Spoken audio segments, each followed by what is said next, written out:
ከዛሬ ቀን ጀምሮ የናፍጣ አቅርቦት ከጦርነቱ በፊት ወደ ነበረበት እንዲመለስ በመንግስት ተወስኗል። የናፍጣ አቅርቦት ከጦርነቱ በፊት 9 ሚሊዮን ሊትር በቀን ይቀርብ ነበር። በነበረው አጣዳፊና አስደንጋጭ ሁኔታ የዲፖዎቻችንንም በአስተማማኝ መልኩ መሙላት ስለነበረብን የዓለም ዋጋ በከፍተኛ ደረጃ መናረ ስለሆነ ቁጠባም በኢኮኖሚ ደረጃ ማረጋጋጥ ስለነበረብን በተወሰነ ደረጃ የናፍጣ አቅርቦት በግማሽ ተቀንሶ ነበር። ያ ማለት ነው 9 ሚሊዮን ሊትር በቀን ይቀርብ የነበረው ወደ 4.5 ሚሊዮን ሊትር እንዲቀርብ ተደርጓል።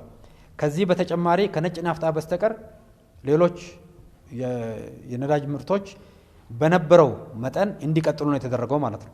ይሄ ሲደረግ በአጣዳፊ የግዢ ዘዴ በልዩ ክትትል ለአየር መንገዳችን አስተማማኝ ነዳጅ ማቅረቡን በአስተማማኝ መልኩ ሲሰራ ቆይተዋል።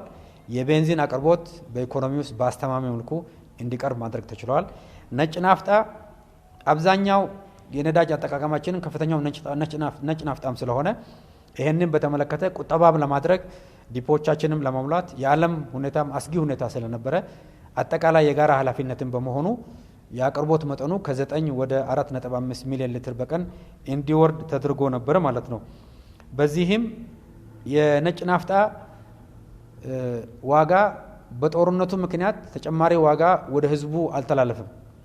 ይሄ ባለመተላለፉ ምክንያት በየወሩ ከነበረው ድጎማ በተጨማሪ በሁሉም የነዳጅ አይነቶች ማለት ነው ከጦርነቱ በፊት ከነበረው ድጎማ በተጨማሪ በየወሩ 20 ቢሊዮን አዲስ ድጎማ መንግስት እየከፈለ ይገኛል ማለት ነው። ይሄ ማለት እጥረቱም እንዳለ ሆኖ መንግስት በከፍተኛ ደረጃ ድጎማ እያደረገ መሆኑ የሚያሳይ ነው።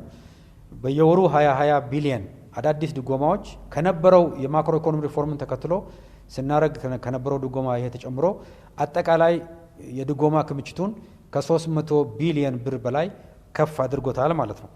ስለዚህ የነጭ ናፍጣ በኢኮኖሚ ውስጥ አቅርቦት መቀነሱ በህዝቡና በኢኮኖሚ አንቀሳቃሾች ደገት ላይ የተለያዩ ጫናዎች መከሰታቸው ግልጽ ነው። የተለያየ ጉዳትም የደረሰ መሆኑ ግልጽ ነው። ከዚህ በተጨማሪ ግን መንግስት ላይ የደረሰው ጉዳት እጅግ በጣም ከፍተኛ ነው በድጎማ ማለት ነው። ስለዚህ በልዩ ግዢ በከፍተኛ ዋጋ ነው እየገዛን እያቀረብን የምንገኝ መሆኑ በሚገባ ግንዛቤ ማድረግ ተችሏል። በአጠቃላይ በመካከለኛው ምስራቅ በተሻለ አንጻራዊ መረጋጋት ሁኔታውን መተንበይ ባይቻልም ባለው ሁኔታን በመገምገም የመካከለኛው ምስራቅ ያለው ሁኔታ የመቀየር ኃላፊነት